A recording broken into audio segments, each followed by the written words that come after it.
Hey guys, welcome to my channel, Helldiving for Fun. I'm Dallas, and we're gonna go over some of the primaries from the first warbond, Helldivers Mobilize, to help out some of the new recruits facing the squids. So we'll start off the AR-23 Liberator.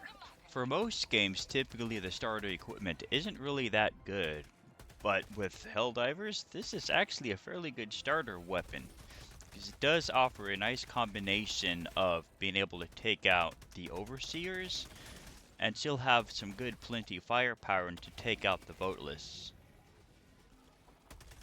So the scope is pretty handy on it for being able to aim down the center mass. The handling is good, you can switch between targets quickly. Take those guys out before they call in reinforcements. Now, interesting thing with the observers, the way that their helmet is shaped, it's actually more practical to try to get more mass body shots so the bullets don't deflect so much.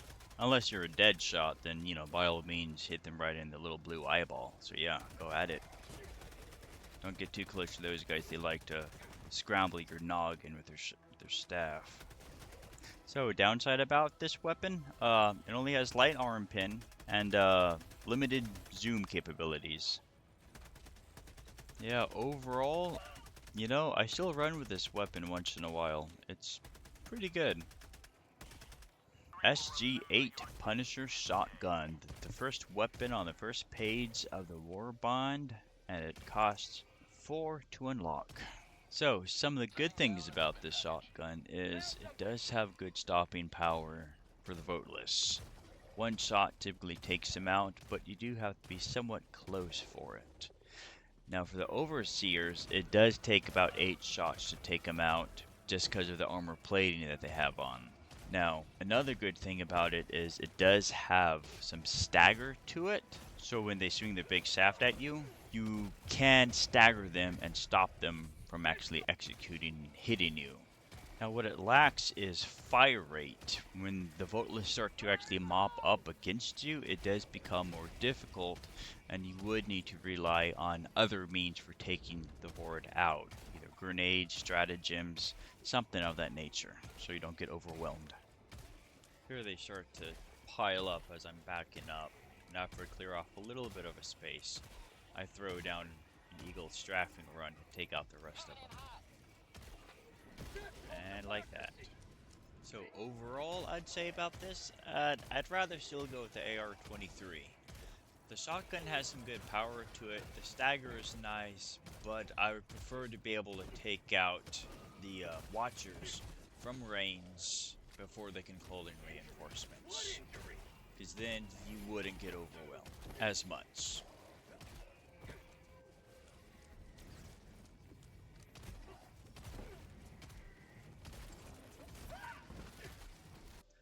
R63 Diligence Marksman Rifle. It's on the second page, and to unlock you need a total of 16 to unlock.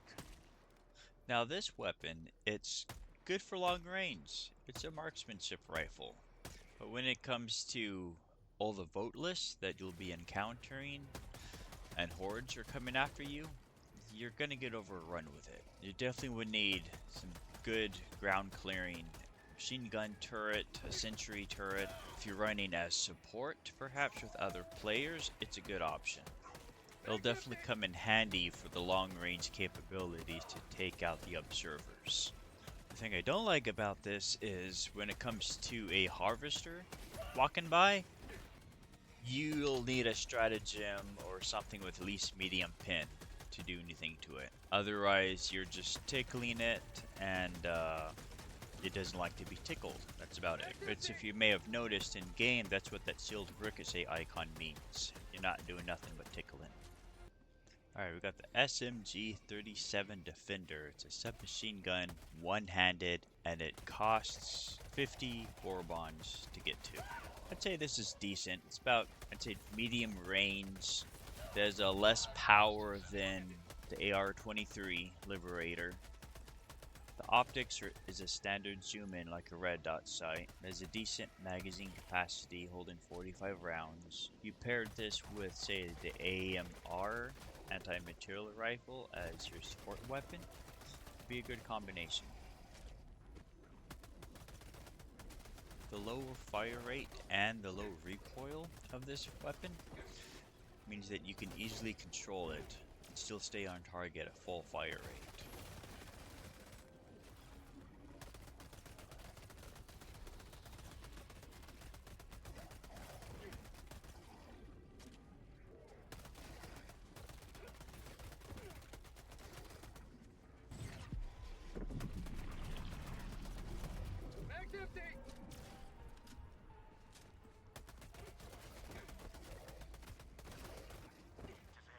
SG-225 Breaker Shotgun. It has a higher fire rate, which is pretty nice, except you do eat through that ammo quickly in that clip. The other thing about this is it does not have enough stagger, so you can still easily get hit by a big stick if you're not careful. Another is on the Flying Overseers. It acts more as a bug spray, and they just fly away from you.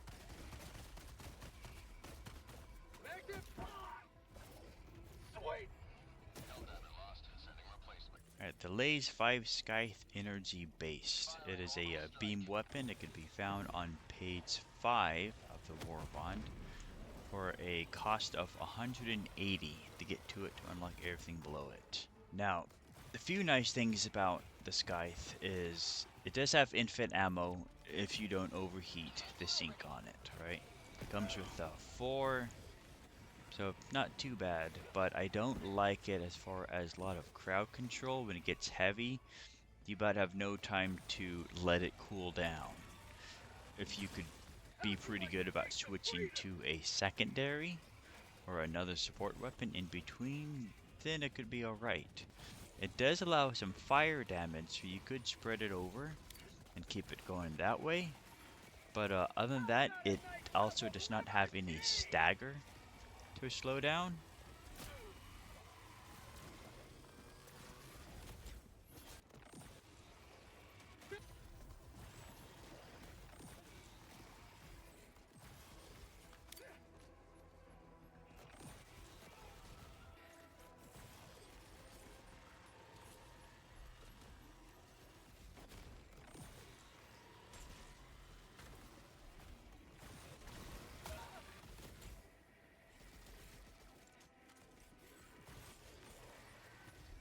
AR-23P Liberator Penetrator.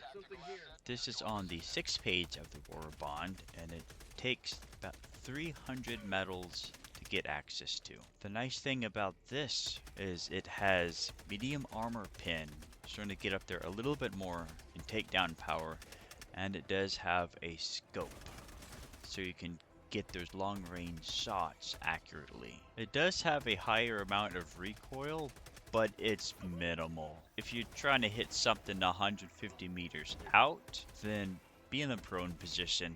Other than that, it is a good handling weapon.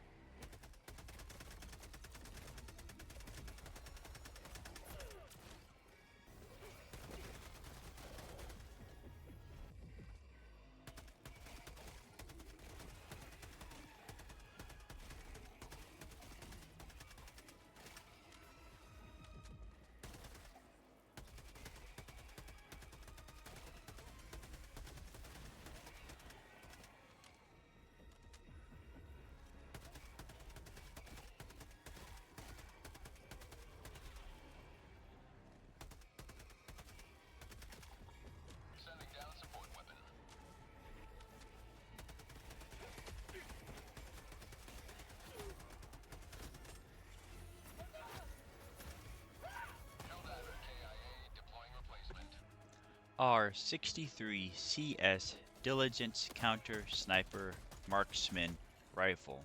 Ooh, that's a mouthful. So, this rifle is on page 7 and it costs 460 warbonds to get in your hands. Now, of course, this has a slower firing rate, so you'll be lacking in the crowd control, but it does make it up for it for its range and its medium armor penetration, meaning that you can take out harvesters from a distance with enough ammunition to spare. So again, if you have another stratagem like a Guard Dog Rover backpack, Eagle strafing run, machine gun sentry turret to help with that additional crowd control would be great.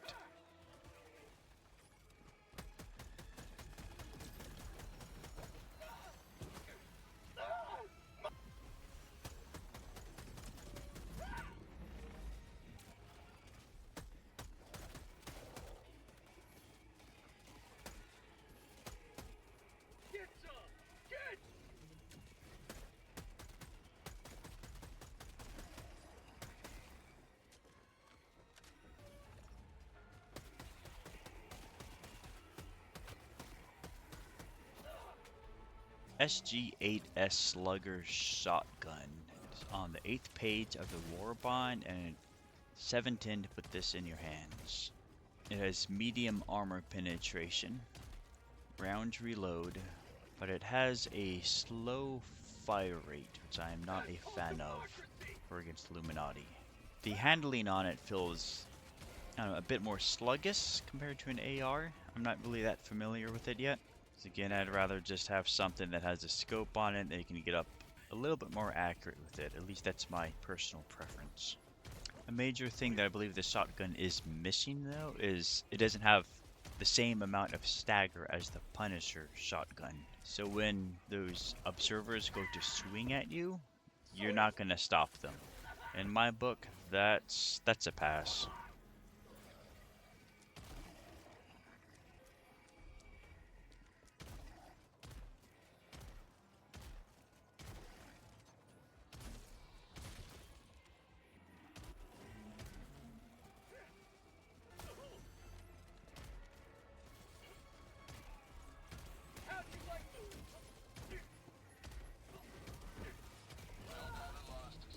Alright, up next we got the another breaker shotgun, the ST-225 S&P Spray and Pray, which S&P could also be salt and pepper in the wound, because don't take this for overseers.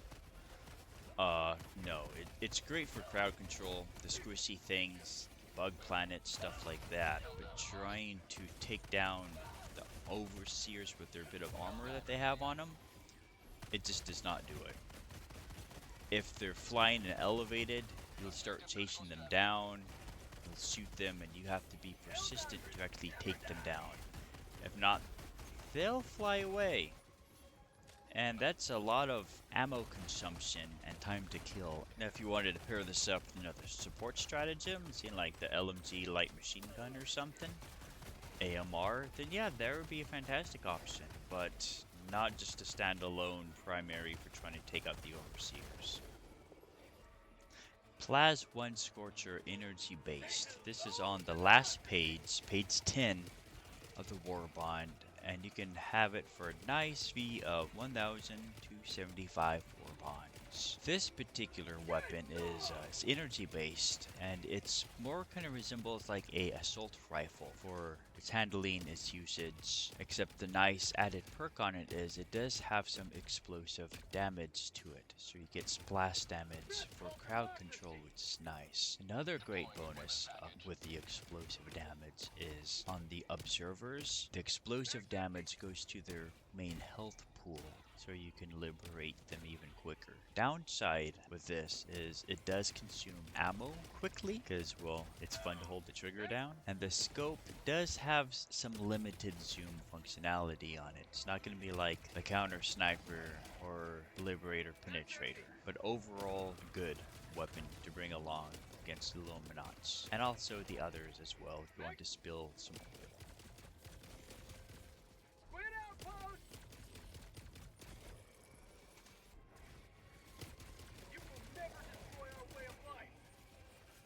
If I had to rank these, I'd go with the Liberated Penetrator or the Scorcher. If not, then I'd stick with what I originally have. Started off with a starter weapon, just the standard Liberator. The Defender is pretty good, and the Diligence Counter Sniper. Oh, depending if I want to play with my loadout, for the C and D tiers, the Shotgun, Breaker Shotgun, the Scythe, I definitely would need some more stratagems to help with crowd clearing. Now, as far as the D rank goes, those aren't really doing much. If anything, the Slugger, you're not getting any stagger with it. Thanks for watching, guys. If you have any questions or comments, feel free to leave them down below. And don't forget to like and subscribe for more. Thank you very much and have a good day.